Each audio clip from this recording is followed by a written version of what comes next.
Well, people, I've had the amazing good fortune to meet with one of the great philosophers of our time.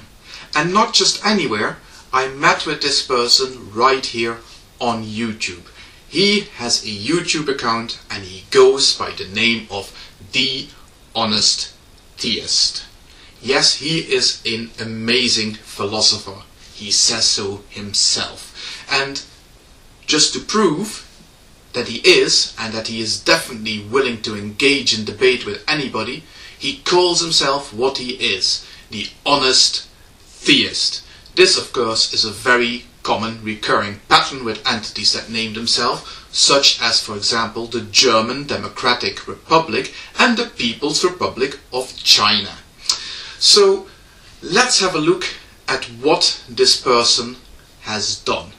Well, he started off by posting a two-part video claiming that he had very convincing evidence for the existence of God and that he would be very open to debating this with anybody.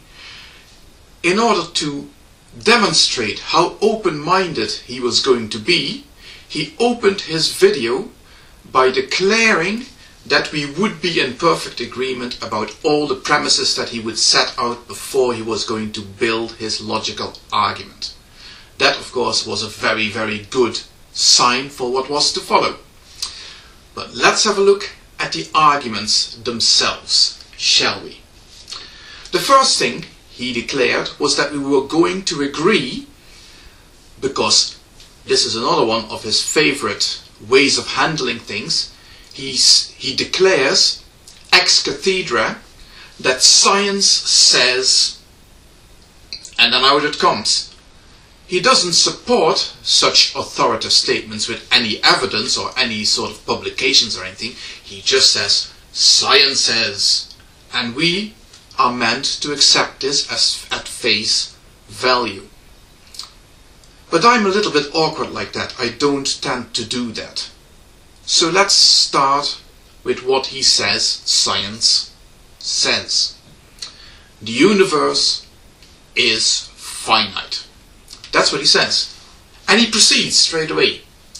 Now, at the very least, he should have explained in what sense the universe is finite. Does it occupy a finite amount of space? Has it existed for a finite amount of time? Or are there a finite amount of occurrences that happen, a finite amount of ticks of some sort of cosmological clock that have happened in the universe? He doesn't explore these differences at all. He just declares that the universe is finite, and obviously we are all going to agree on that. Now, that is not necessarily true. You see, first of all, the universe, and this is something that I will be coming back to later on in this video, the universe is by definition all there is.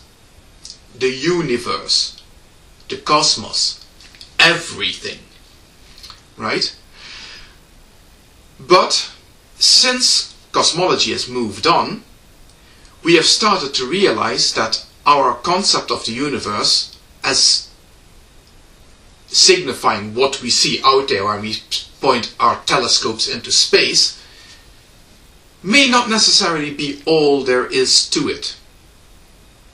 So now we've got this little conceptual problem that what we call the universe is something that began with what we know as the Big Bang. But if we look at the totality of reality, our universe might just be one of many. And the jury is still out on that. Science does not declare one particular position or another over what is outside our observable universe, whether this is all there is or not. So that is the first thing that we would have to disagree with.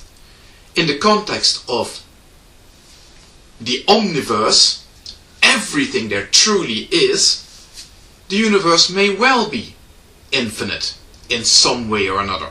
Maybe there might have been an infinite number of Big Bangs already, and there will be another infinite number of Big Bangs in the future. Who knows? Maybe the omniverse contains an infinite number of universes like ours. Nobody knows. So to make the statement that the universe is finite and to assume that we will all agree with that is arrogant, to say the least.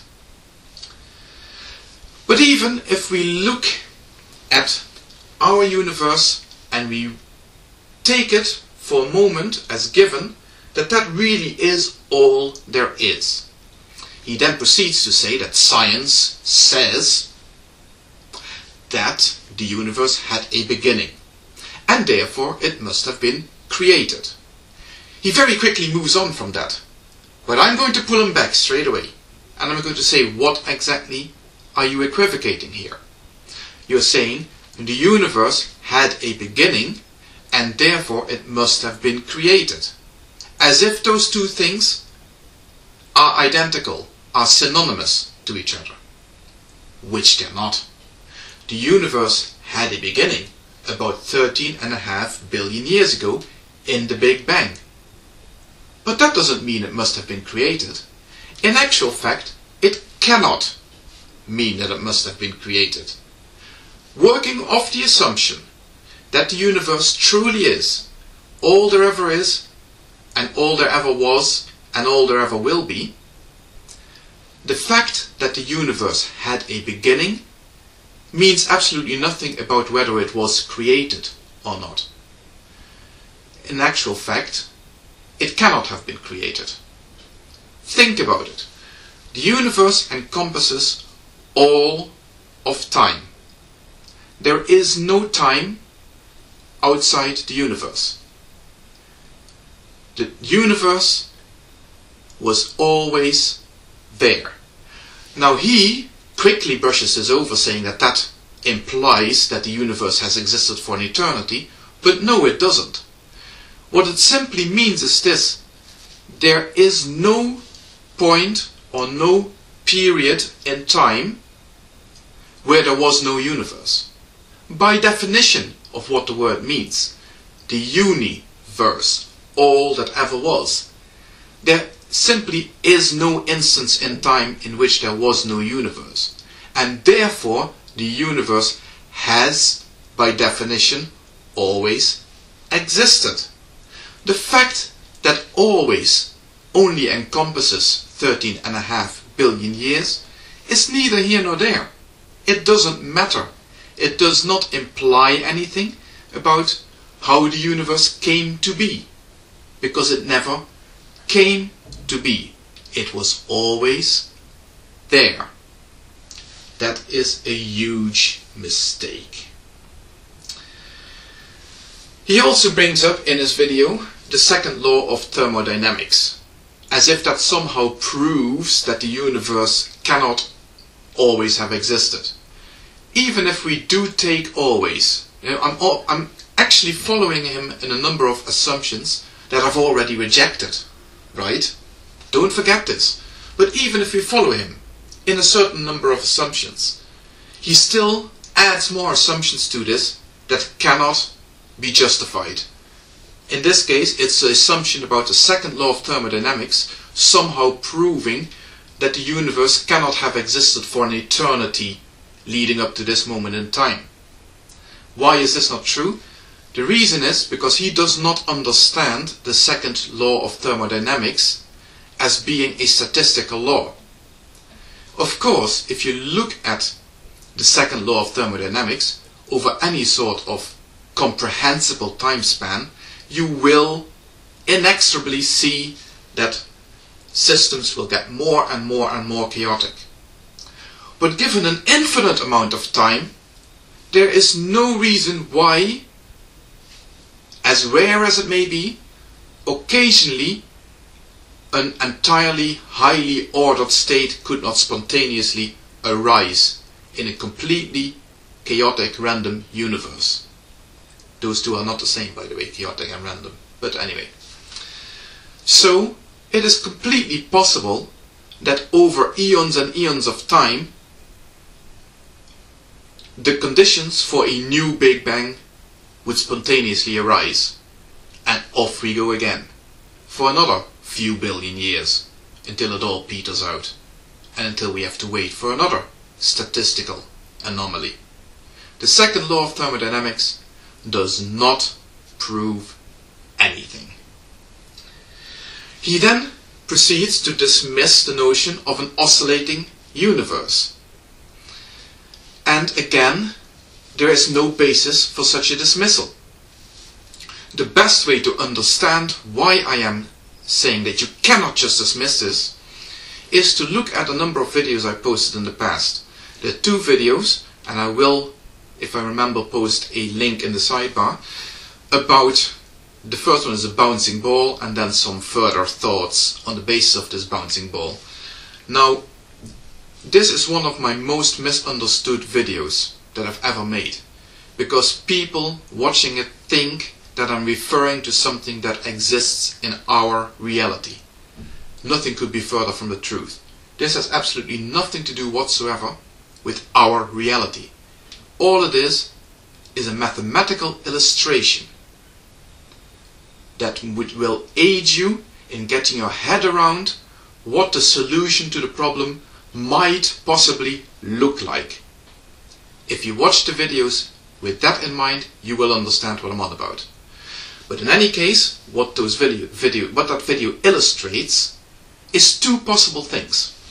First of all, it shows how something could start, in a mathematical theoretical context, start a finite amount of time in the past, and yet encompass an infinite number of occurrences of something, in this case bounces of a hypothetical ball.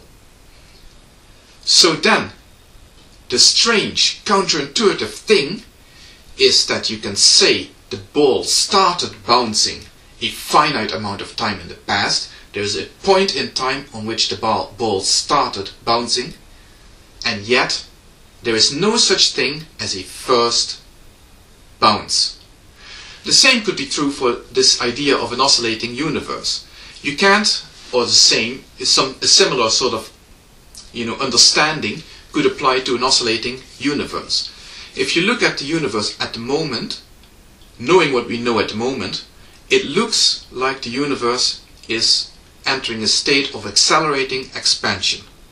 And that points to the possibility, the probability, that the universe will never contract again. It will not contract back into a big crunch. Although, I was talking to some friends yesterday, there still seem to be some dissenting voices in science. Yeah, science doesn't just say things ex cathedra. There is always dissent within the scientific community. But anyway, that means, even if that's true, that only the current oscillation is not going to reverse back into a big crunch. It does not mean at all that the current oscillation cannot have been preceded by previous oscillations, and an infinite number of them to boot. So, having said that, the only thing that he is left with is his declaration, again, ex cathedra, that actual infinities cannot exist. And all I can respond to that is, says who? So, the other problem is that he's looking at causal chains. He's talking about, and this is a typical hobby horse of theists, chains of cause and effect. What theists who use those arguments do not understand is this. Cause and effect are terms that were invented to describe actions instigated by agents. Cause and effect are terms that apply to motivation by an agent. So even by simply starting to introduce the notion of cause and effect, you have already snuck in the notion of an agent. You are already sneaking in God under the carpet. You're making assumptions that basically amount to there is a God. Of course, once such an assumption is in place, the conclusion there is a God is tautological and completely irrelevant in the context of reality as a whole. So then, if we look at actual scientific theories, no scientific theories includes anything that translates to a notion as cause or effect. For example, even if we look at the simplest scientific theory, like Newton's scientific theory, it is as valid going backwards in time as going forwards. If it wasn't for things like the second law of thermodynamics, and you looked at a movie of a Newtonian universe, you would not be able to tell whether it was moving backwards or forwards. How can there be something like cause and effect in such a universe?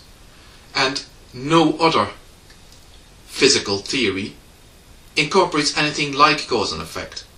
Cause and effects are red herrings thrown into the discussion by theists with the intention to prove the existence of God and nothing else.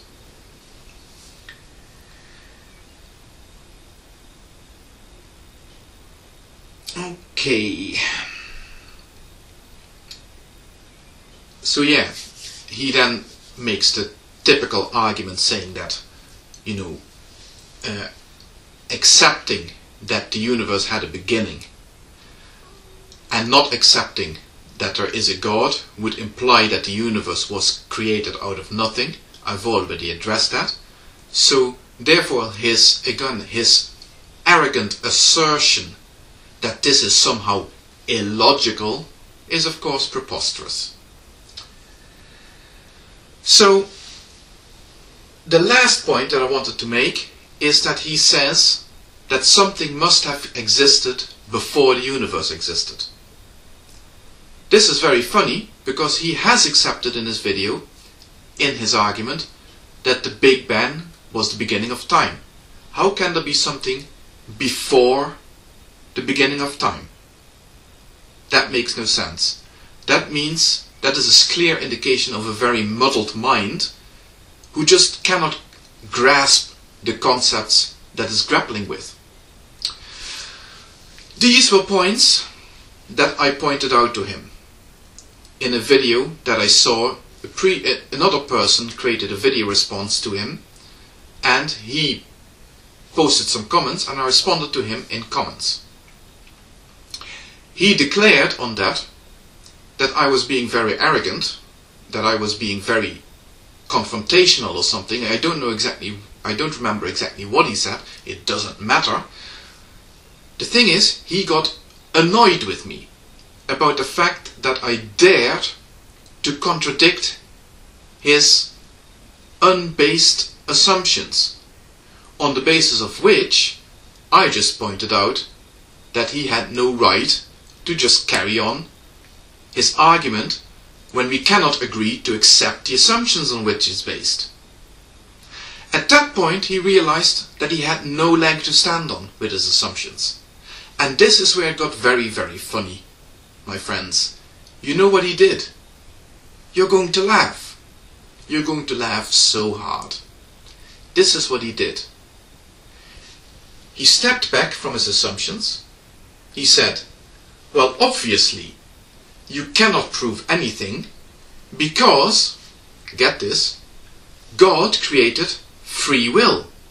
And if we could prove that God existed, then we couldn't have free will. Now, it's a preposterous argument under any circumstances to make, and people have already addressed this whole free will issue in many other videos. But in this particular case, it's just such sheer unmitigated intellectual dishonesty as to boggle the mind. This is a guy who started it all by creating a 2-part video claiming that he had convincing arguments for the existence of God. And then, when somebody points out that his arguments aren't all that convincing at all, then he pulls the free will card. Then he pulls the faith trick out of his head. Now that is just laughable, and of course I had to point this out to him, upon which he got very upset and blocked me. After he blocked me, he went and posted a comment on my profile page. After he blocked me. Isn't that hilarious? So I've of course blocked him back. But isn't it funny how somebody who calls himself the Honest Theist takes the ball and runs away when the discussion gets too tough for him to handle.